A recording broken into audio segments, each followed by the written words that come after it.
All right, my name is Chou. Is this live already? It's live. Okay, great. So I'm going to tell you a little bit about my end-to-end hike of the Appalachian Trail, also called a through hike. Starts in Georgia, ends in Maine, or vice versa, depending on which direction you're going in. In 1998, I headed north. This is 50 years after the very first through hike by a guy named Earl Schaefer. Remember that name, he's going to come up again. One of the questions that I get all the time is, where do you sleep? The pictures on the right, those are of shelters. Volunteers build and maintain those all up and down the AT. The one in the middle is a typical example, made of wood. It's got 3 walls, a roof, an elevated floor, and an open side. I also carried a tent. Other stuff that I carried, listed there. You're going to notice there's basically one of everything, including things like underwear. Things that are missing are things like soap. If you like to be clean, this is probably not the right vacation for you. So, first lesson I learned while I was out on the AT was to figure out the difference between need and want.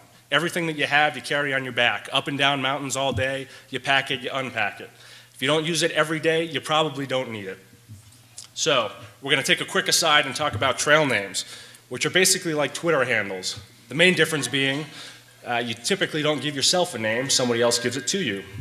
So, there's a story behind every one of those names. I wish I had the time to tell you about them all, but I'm going to have to move on. So, once or twice a week, you head into town, maybe you hitch, maybe you walk, maybe you spring for a hotel or a hostel, and you handle a few errands. On the top of my list was to pick up a mail drop, which is a box of dry goods that I'd packed ahead of time and had my parents mail to me. So, next lesson that I learned was to write a plan.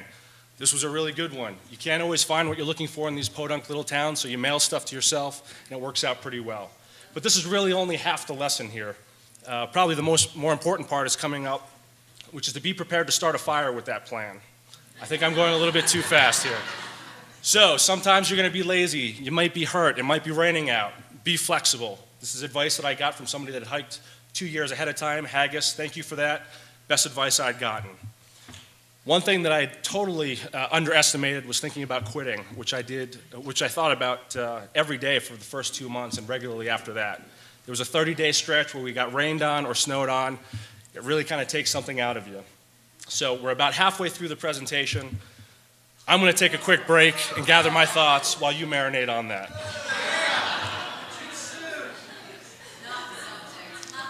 Okay, so if you think about quitting every day, how do you really make this thing work? And the rule that I applied was every time that thought crossed my mind, I'd give myself an extra day. And every single time, it was either a great view, a great conversation, somebody I met, or a fantastic meal that kept me on the trail. So that seemed to work out pretty well for me. Speaking of staying on the trail, it is pretty easy. No map or compass is necessary. They're called white blazes. They paint them on trees and rocks to mark your way. It's very straightforward. Blue blazes are used to mark side trails for things like water, shelters, other things like that. Blue blazing is a term that you use to describe getting off the main trail and going and doing something else. I highly recommend it. Just make sure you get back on the AT and head north. One of the things that I did was to take a long weekend for a bluegrass festival in North Carolina. One of the best decisions I ever made. Another weird thing about the AT is something called trail magic. It's basically a random act of kindness. The guy that owns the restaurant pictured here opened up an hour after closing because we looked hungry and wanted to take care of us.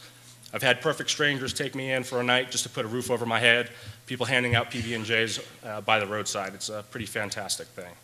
Another lesson I learned was not to worry too much about what others think, and in this particular case, I wasn't too worried about what other people smelled. And if you get too hung up about this kind of stuff, you don't do fun things like heading into Manhattan on the subway, which turned out to be a pretty fun trip. So this really is true. Anybody can do this. The guy Earl Schaefer that I mentioned in the second slide, he hiked it again on its 50th anniversary at the age of 79. An 8-year-old girl passed me on the trail with her family and blew right by me. A blind guy's done this, really. Anybody can do it. This is very cliche, but very true. Take one step at a time, you put one foot in front of the other, and repeat. As long as you're having a good time, you want to be out there, the rest works itself out. So here's my obligatory summary slide, all the lessons I learned, all in one, and you're going to notice these are actually things that aren't unique to the AT.